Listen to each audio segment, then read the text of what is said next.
Tea's up, Pete. No, thank you. What, no tea? Would you like me to submit a written memo? No, thank you. What's the matter? You got the collywobbles, feeling a bit peaky? No. Oh, I thought maybe those whelks were crashing with the chocolate eclairs. They are not, and if they were, I would keep it to myself. I don't think you'd have any option. What's the matter with you? No words could possibly convey even a hint of my innermost feelings. Well, on the contrary, your words have just conveyed your inner malaise. You're feeling a bit droopy. A bit droopy? A bit droopy. You're the sort of person who'd go up to Joan of Arc while the flames were licking round her vitals and say, "Hello, Joan. Feeling 1 degree under? How about a nice cup of tea?" You know what my mother would say? No, I don't know what your mother would say. Somebody has got out of bed the wrong side this morning.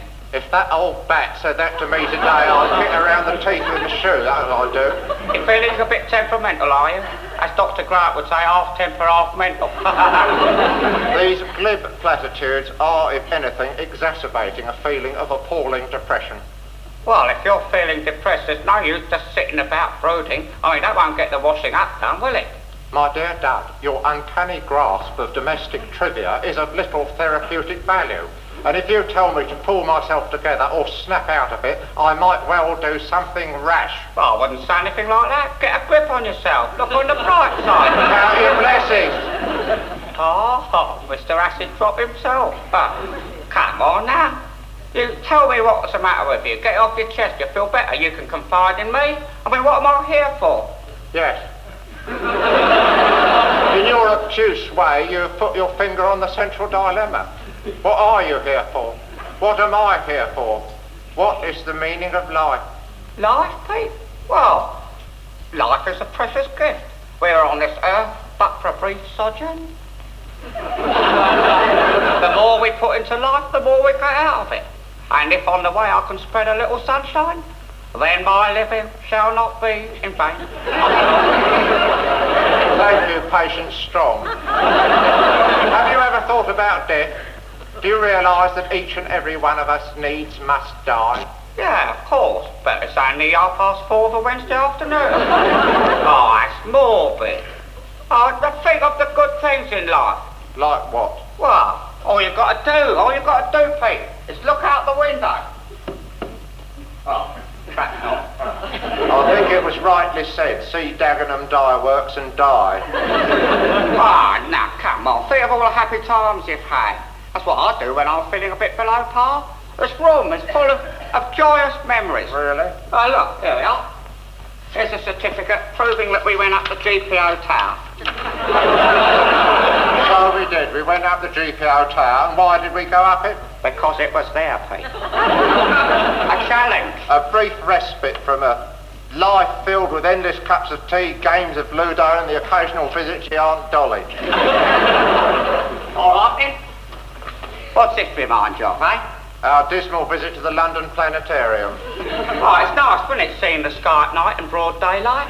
And emerging in a thin drizzle and a cold wind, buying a newspaper and reading the headline, London Airport Disaster, 30 old ladies sucked to death in jumbo jet engine. Now, think of all the millions of old ladies who weren't sucked to death. Who are now happily playing snap up and down the country. The mental image of millions of old ladies bawling snap at each other up and down the country does nothing except confirm my opinions about the futility of life. Oh, come on, what about that lovely visit we had to the National Gallery then? Oh yes, you spent 4 hours with your nose glued up against one of Rubens' more voluptuous nudes. I think I've got a postcard of it somewhere, actually. Yes, it's up in your bedroom amongst your art collection of spick and span, beautiful Britons and razzle. I think actually on the, now I come to think of it, you used it as a bookmark for your copy of La Vie Parisienne. Or was it Lilliput number 159? One or other of your nudie books. I bought that copy of La Vie Parisienne for the very informative article on marine life by Captain Jacques Cousteau.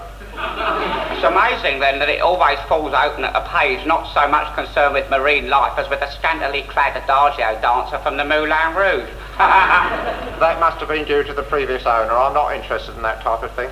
Well, now you put your finger on it. It's not healthy not to be interested in ladies of the opposite sex. Well, I am not. Say, for a general feeling of depression, despair and fed-upness with your trivial chat. I know what will cheer you up. Sausages and mash. I'm not hungry. No. No, I mean the game, sausages and mash, you know, where you put sausage for every word beginning with S and mash for every word beginning with M. It's very good. Yeah, here we go then. Sea Fever by John Masefield. Or rather, Sausage Fever by John Mash. I must go down to the sausage again, to the lonely sausage and sausage. All I need is a sausage, and a sausage to sausage by. Bloody stupid. Bloody. We could try this one, see if you can piece out this one. Sausage, sausage, sausages by the sausage, sausage. The sausage, sausage, sausages, the sausage, sausage for sausage. Is that Lord Byron? She sells seashells by the seashore, the shell she sells the seashell for shore, and none.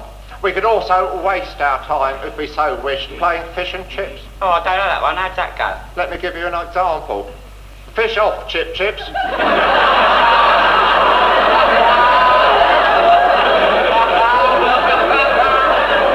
I sausage what you mash. I see what you mean. I want you to put it into effect then. Nah. Anyway, droopy and despondent though you are, Pete, I defy you not to raise a spontaneous chuckle within the next few minutes. Nothing will make me laugh today. We'll sausage about that, mate. Right, do.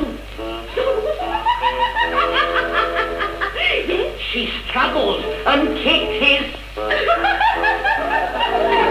Oh, the nasty old man to treat a girl so.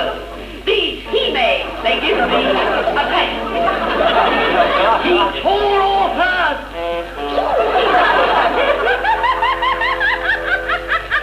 You bet your life he did. Her lover arrived just in time with one mighty... She grabbed hold of him and...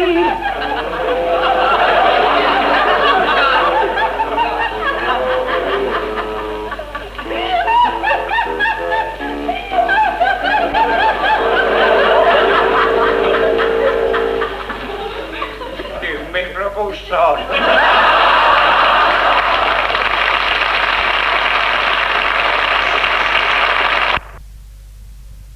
Byron here. There's bloody woodworm everywhere. Oh, my God. There's someone at the door. Hold on. Wait a second. Let me get this completely right. Where are we? Get out. No, it's the other way around. Come in. Hello, Father.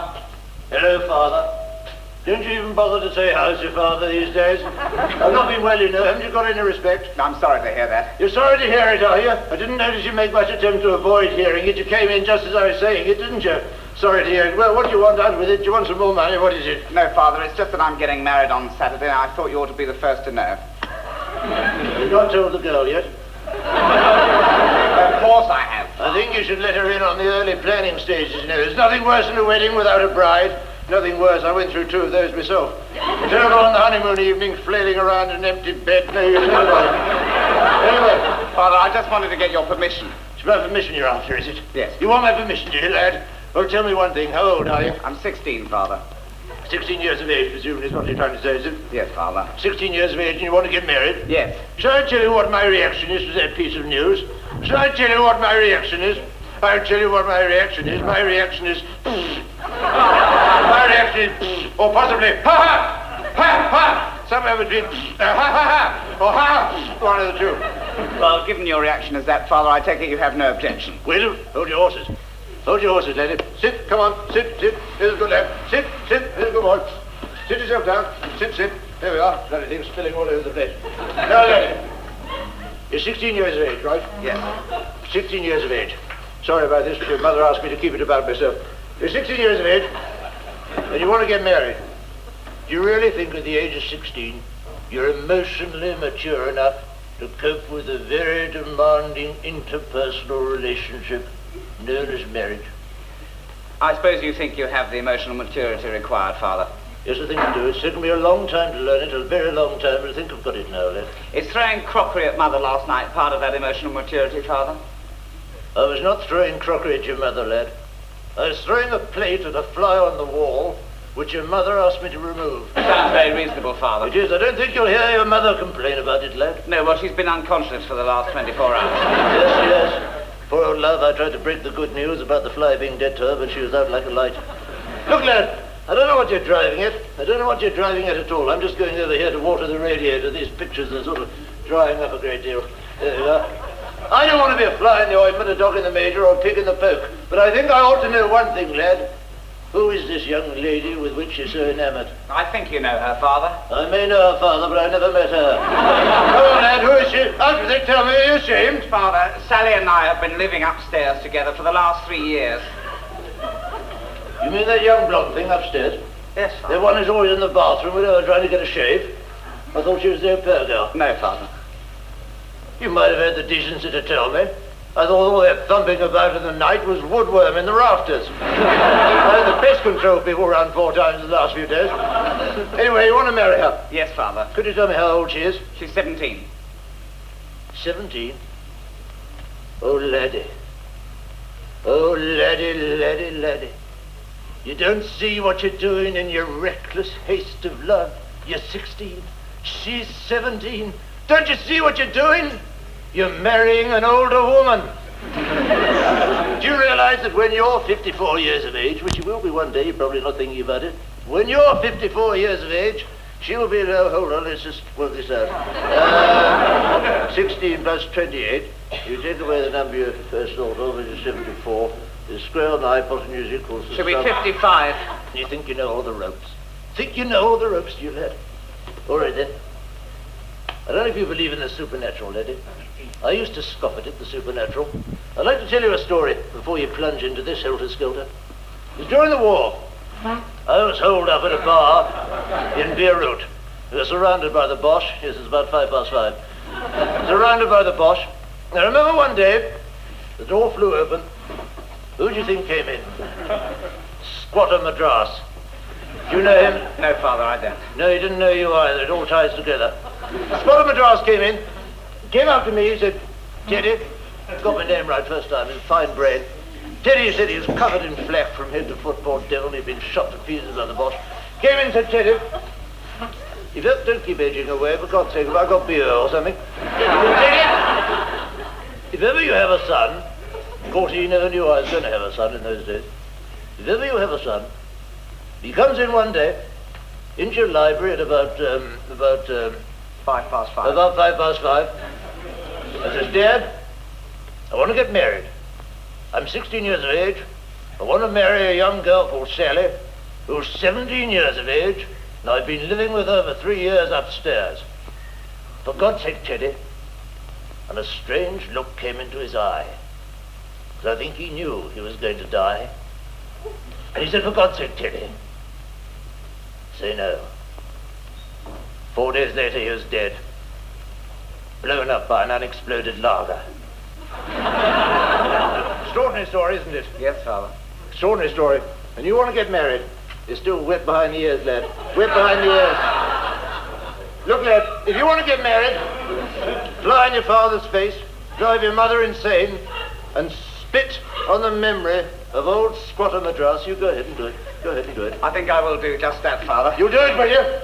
Or when you're 99 and your wife is... 100. 100 or whatever she is, and I'm 193, don't come running to me and saying, Dad, you were right.